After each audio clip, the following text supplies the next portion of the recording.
नमस्कार, आप लाइव बिहार देख रहे हैं। मैं हूं राजमोहन तिवारी।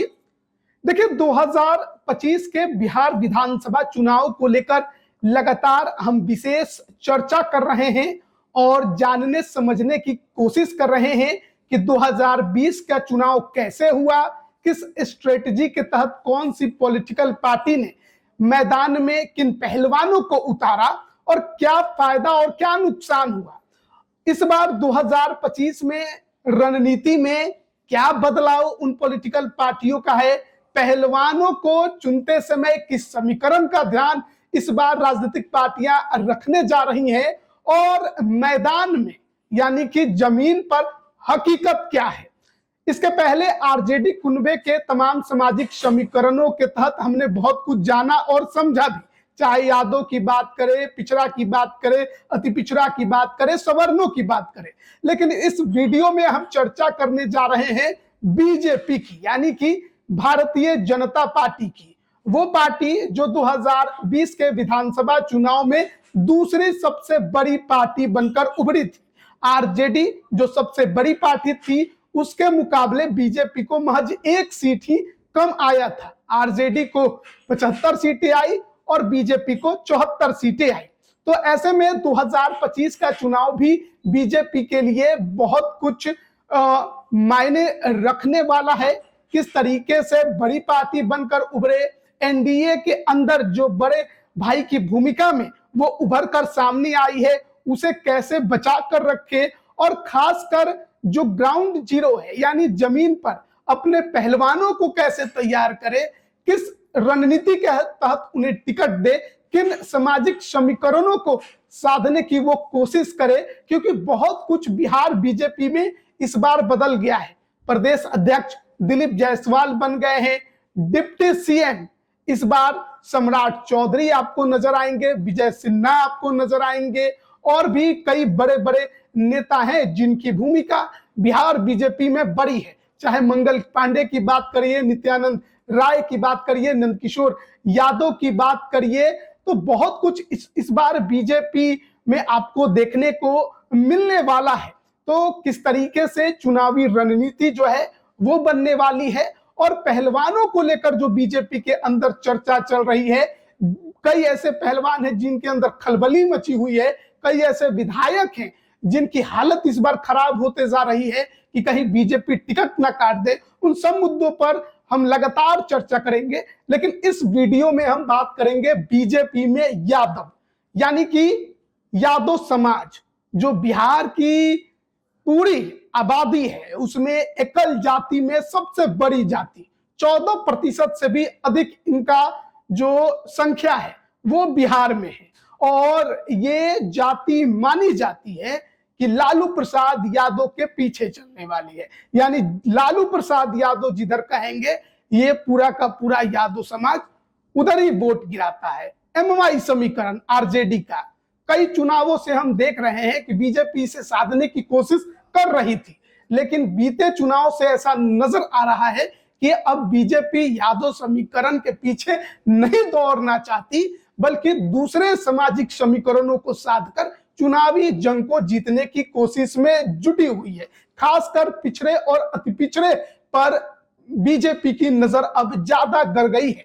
ऐसे परिस्थिति में यह समझना बहुत जरूरी है कि बीजेपी के अंदर यादवों की जो पैठ है वो कैसी है, कितनी है, 20 में कितने को टिकट मिला, इस बार उनके लिए क्या कुछ बीजेपी के अंदर बनने जा रहा है। सबसे पहले आपको बताएं कि 2020 में जब चुनाव हुआ बिहार विधानसभा का, तो सबसे ज्यादा जिस पार्टी ने यादवों को टिकट दिया उसमें आरजेडी का नाम है।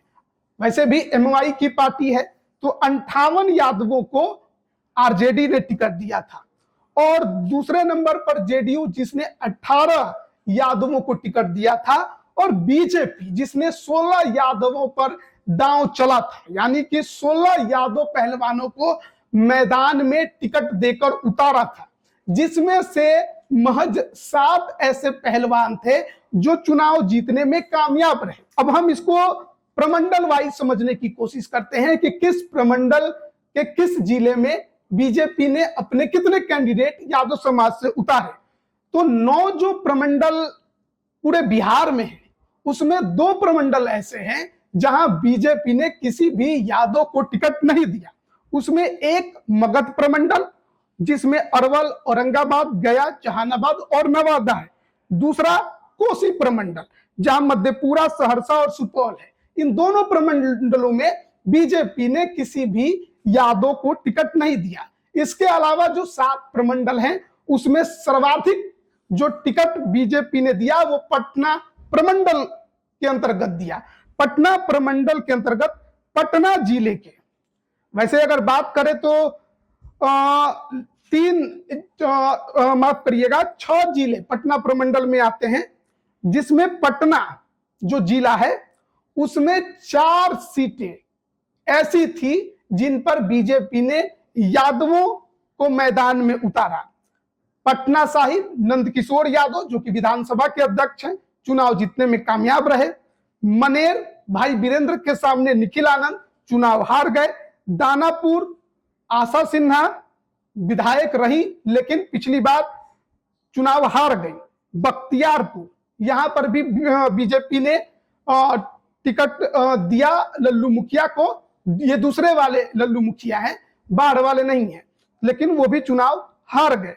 तो ये 4 सीटें पटना जिले में ऐसी हैं जिन पर यादवों पर दांव खेला गया, लेकिन जीत नसीब नहीं हुई, केवल पटना साहिब को छोड़कर। इसके अलावा रोहतास जिले की एक सीट है डेहरी, जहां पर कैंडिडेट बीजेपी ने यादव समाज से बनाया सत्यनारायण यादव को, लेकिन वो भी चुनाव हार गए। तो 5 पटना प्रमंडल में टिकट जो है बीजेपी ने यादव समाज को दिया, लेकिन सिर्फ एक पटना साहिब में ही उसे जीत मिली, अन्य 4 में उसे हार का सामना करना पड़ा। बक्सर, कैमूर और नालंदा, भोजपुर में किसी भी यादव को बीजेपी ने नहीं उतारा। दूसरा मगध प्रमंडल। मगध प्रमंडल में अरवल, औरंगाबाद, गया, जहानाबाद और नवादा आता है, लेकिन यहां किसी भी सीट पर किसी भी जिले में बीजेपी ने यादव को कैंडिडेट नहीं बनाया। फिर तीसरा प्रमंडल है सारण प्रमंडल। यहां पर एक सीट पर यादव को कैंडिडेट बनाया गया। सारण प्रमंडल में गोपालगंज, सिवान और सारण आता है, लेकिन ना ही गोपालगंज और ना ही किस सारण में बीजेपी ने किसी यादव को टिकट दिया। सिवान जिले में सिवान सदर की सीट पर ओम प्रकाश यादव को कैंडिडेट बनाया गया। व्यासदेव प्रसाद कुशवाहा का टिकट काटकर ओम प्रकाश यादव पूर्व सांसद पर दांव खेला गया, चुनाव वो हार गए। उसके बाद तिरहुत प्रमंडल। तिरहुत प्रमंडल में भी 6 जिले हैं, पूर्वी चंपारण, पश्चिमी चंपारण, मुजफ्फरपुर, शिवहर, सीतामढ़ी और वैशाली। इसमें 4 सीटों पर बीजेपी ने यादव कैंडिडेट उतारे थे, जिसमें पूर्वी चंपारण के पिपरा में वहां पर जो कैंडिडेट हैं श्याम बाबू प्रसाद यादव, वो चुनाव जीतने में कामयाब रहे। फिर मुजफ्फरपुर के औराई में यहां पर रामसूरत राय पूर्व मंत्री, ये विधायक हैं अभी। सीतामढ़ी के परिहार में यहां पर रितु जायसवाल को हराने वाली गायत्री देवी विधायक हैं अभी। और राघोपुर जो कि वैशाली जिले की सीट है, सतीश कुमार राबड़ी देवी को हराने वाले, उनको टिकट दिया गया, लेकिन तेजस्वी यादव से लगातार दूसरी बार चुनाव में शिकस्त खा गए। फिर है पूर्णिया प्रमंडल। पूर्णिया प्रमंडल मतलब कि सीमांचल, अररिया, कटिहार, किशनगंज और पूर्णिया। यहां पर 3 ऐसी सीटें थी जहां पर 2020 में बीजेपी ने यादवों को कैंडिडेट बनाया। इसमें अररिया जिले की 2 सीटें, नरपतगंज और जोकीहाट में कैंडिडेट बनाया गया।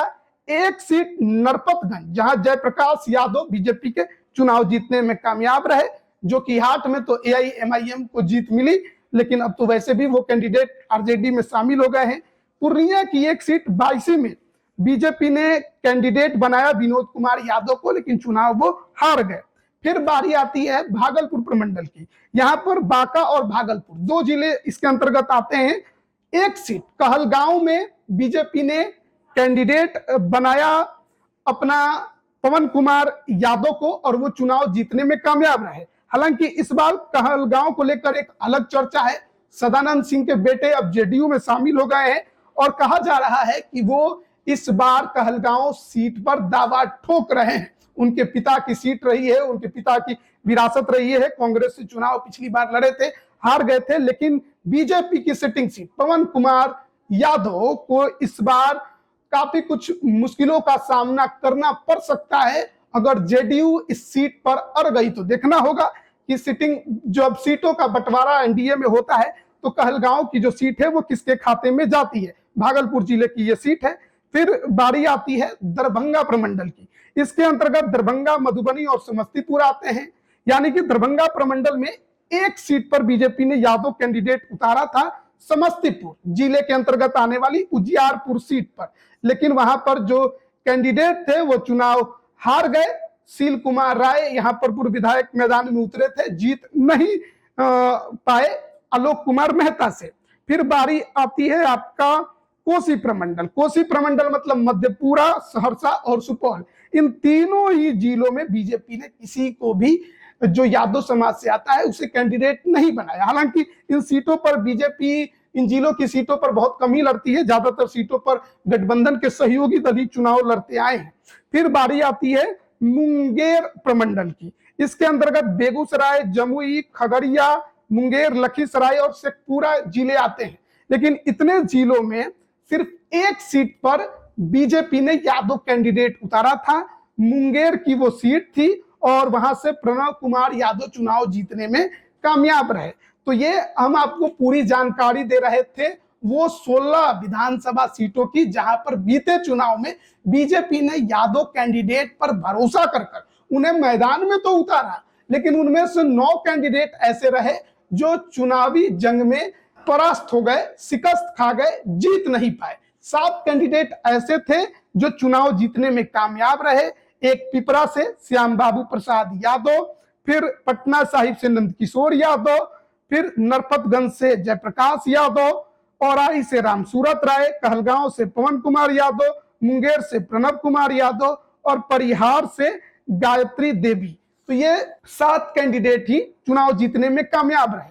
लेकिन इस बार कहा जा रहा है कि बीजेपी जो है यादव समीकरण के सहारे विधानसभा में नहीं कूदने वाली। देखिए, ऐसा नहीं है कि बिहार विधानसभा के चुनाव में बीजेपी किसी यादव को टिकट ही ना दे, क्योंकि ऐसा नहीं हो सकता है। कई सीटें हैं जहां बीजेपी के यादव कैंडिडेट ही कमाल करते आ रहे हैं। चाहे पटना साहिब की आप बात कर लीजिए, यहां पर दशकों से लगातार नंदकिशोर यादव चुनाव जीत रहे हैं, हार ही नहीं रहे हैं, अभी विधानसभा के अध्यक्ष। हालांकि इस बार उनके अलावा उनके बेटे के भी सीट पर चुनाव लड़ने की चर्चा काफी ज्यादा तेज हो गई है। लेकिन सबसे बड़ी बात, सिवान में ओम प्रकाश यादव पिछली बार चुनाव लड़े, लेकिन इस बार उनको लेकर चर्चा है, क्योंकि हाल के दिनों में प्रशांत किशोर से मुलाकात किया, बीजेपी के खिलाफ कई बार प्रतिक्रियाएं भी दे दी, लालू यादव से भी, तेजस्वी यादव से भी मुलाकात की बात सामने आ रही है। कहा जा रहा है कि सिवान की सीट पर एक बार फिर हो सकता है कि बीजेपी कुशवाहा या वैस में से किसी एक पर भरोसा करके मैदान में उतारे। देखिए, व्यासदेव प्रसाद के बेटे मुकेश कुमार बंटी की भी चर्चा है, एक वैश्य समाज से हैं, उनकी भी चर्चा हो रही है। एक चर्चा यह भी है कि यह सीट लोजपा रामविलास के खाते में जा सकती है, ये या फिर रघुनाथपुर की सीट। तो सिवान सदर की जो सीट है उसको लेकर कई तरह की चर्चाएं चल रही हैं। उजियारपुर में सील कुमार राय को लेकर भी कई तरह की चर्चा है। अब उजियारपुर की जब बात होगी तो नित्यानंद राय की बात होगी। नित्यानंद राय किसको उतारना चाहते हैं, नित्यानंद राय को किस पर भरोसा है, ये आप समझ सकते हैं। राघोपुर, जिन्होंने राबड़ी देवी को 2010 में हराया, सतीश कुमार यादव, इस बार उनके लिए कहा जा रहा है कि राघोपुर में राह मुश्किल है। इस बार नित्यानंद राय राघोपुर में किसी और को मैदान में उतारना चाहते हैं। ऐसे में सतीश यादव, जो लगातार 2 बार से तेजस्वी यादव से चुनाव हारते आ रहे हैं, उनके लिए राह मुश्किल हो सकती है। हालांकि ये जरूर कहा जा रहा है कि किसी को भी उतारेंगे होगा वो यादव समाज से ही, भले सतीश कुमार यादव ना हो। फिर बात अगर मनेर की करें तो मनेर और दानापुर पटना की सीटें हैं। निखिल आनंद पिछली बार लड़े थे, लेकिन वो टक्कर नहीं दे पाए जिसकी उम्मीद शायद बीजेपी ने की थी। अब मनेर दानापुर को कहा जा रहा है कि लेकर बीजेपी के अंदर अलग मंथन चल रहा है। इस बार कहा जा रहा है कि बीजेपी अपने रणनीति में बदलाव करना चाहती है। मनेर में तो यादव को ही उतारेगी, लेकिन दानापुर में हो सकता है कि बदलाव हो। हालांकि इन दोनों सीटों को लेकर रामकृपाल यादव, पूर्व केंद्रीय मंत्री, पाटलिपुत्र के पूर्व सांसद, उनकी भी चर्चा है कि दोनों में से किसी एक सीट पर बीजेपी उन्हें उतारना चाहती है। नरपतगंज जयप्रकाश यादव अच्छा लड़े जीते, जो कि हाट रणधीर यादव देखना होगा क्या होगा, बाईसी विनोद यादव देखना होगा। रामसूरत राय को लेकर भी औराई में बहुत चर्चाएं चलती है, लेकिन कहा जा रहा है कि कोई भी चर्चा चले लेकिन रामसूरत राय अंत में आकर टिकट ले ही लेंगे। कहलगांव में 50-50 बन गया है पवन कुमार यादव के लिए, जब से सदानंद सिंह के बेटे जो हैं वो जनता दल यूनाइटेड की ओर गए हैं। मुंगेर प्रणब कुमार यादव, बख्तियारपुर में रणविजय सिंह यादव लल्लू मुखिया के नाम से ये भी प्रचलित हैं। डेहरी में सत्यनारायण यादव देखना होगा, पिछली बार तो हार गए, क्या करते हैं। परिहार गायत्री देवी, तो ये जो सीटें हैं उसको लेकर हम चर्चा कर रहे थे। देखना बड़ा दिलचस्प है कि इस बार बीजेपी के अंदर कितने यादवों को टिकट दिया जाता है, क्योंकि हाल में जब मंत्रिमंडल का विस्तार भी हुआ तो किसी यादव को बीजेपी के तरफ से मंत्री नहीं बनाया गया, और उसके बाद ही ये कयास लगने लगे कि बीजेपी ने आरजेडी के एमवाई को पूरी तरह छोड़ दिया है। आरजेडी ने माफ करिएगा, बीजेपी ने आरजेडी के एमवाई को पूरी तरह छोड़ दिया है, और बीजेपी ने ये मान लिया है कि यादव वोटों में सेंधमारी करना इतना आसान नहीं है। पहले कोशिश की गई कई चेहरों को मैदान में उतार कर, लेकिन उसमें सफलता नहीं मिली है, चाहे प्रभारी बनाकर हो या नित्यानंद राय को आगे करके हो। तो ऐसे में अब बीजेपी यादव समीकरण को तोड़ने के बजाय दूसरे जातीय समीकरण को पूरी तरह से साधने की कोशिश में जुटी है। अपने कोर वोट बैंक को भी मजबूत करना है, और सबसे बड़ी बात है कि पिछड़े और अति पिछड़े वोटरों को अपने पाले में लाने के लिए वो इन पर ज्यादा दांव खेल सकती है। हालांकि लोकसभा में किसी कुशवाहा को टिकट बीजेपी से नहीं मिला, इसकी खूब चर्चा हुई, क्या उसकी भरपाई विधानसभा में बीजेपी करेगी। पिछली बार 3 कुर्मी को विधानसभा में टिकट दिया, तीनों के तीनों जीते, तो क्या उसकी जो संख्या है उसमें वो बढ़ाई जाएगी। हाल के दिनों में हमने देखा पटना में एक बड़ी रैली भी उस समाज के तरफ से की गई, जो कि बीजेपी के अभी वर्तमान में मंत्री है कृष्ण कुमार मंटू। तो देखना बड़ा दिलचस्प है कि किस प्रकार से इस बार बीजेपी अपनी स्ट्रेटेजी बनाती है, किस सामाजिक समीकरणों को साधने की कोशिश करती है, और उसमें बिहार की सबसे बड़ी एकल जाति यादव कहां खड़ी रहेगी, सबसे ऊपर या सबसे नीचे। उम्मीद तो कम है कि सबसे ऊपर रहेगी, क्योंकि सवर्णों को बीजेपी ने पिछले चुनाव में भी अधिक टिकट दिया था, 50 से अधिक सवर्णों पर भरोसा जताया था। क्या उसी फॉर्मूले के तहत आगे बढ़ेगी बीजेपी, या फिर कोई नई रणनीति जिसमें पिछड़ा और अति पिछड़ा सबसे आगे होगा, देखना बड़ा दिलचस्प होगा। क्योंकि इस बार की जो चुनावी जंग है वो बेहद ही महत्वपूर्ण है, सम्राट चौधरी के लिए भी, विजय सिन्हा के लिए भी, और प्रदेश अध्यक्ष दिलीप जायसवाल के लिए भी। तो किस स्ट्रेटेजी के साथ बीजेपी मैदान में उतरती है, और उस स्ट्रेटेजी में यादव कहां खड़ा रहता है, ये देखने वाली बात होगी। बने रहिएगा हमारे साथ। आप सभी का बहुत बहुत धन्यवाद।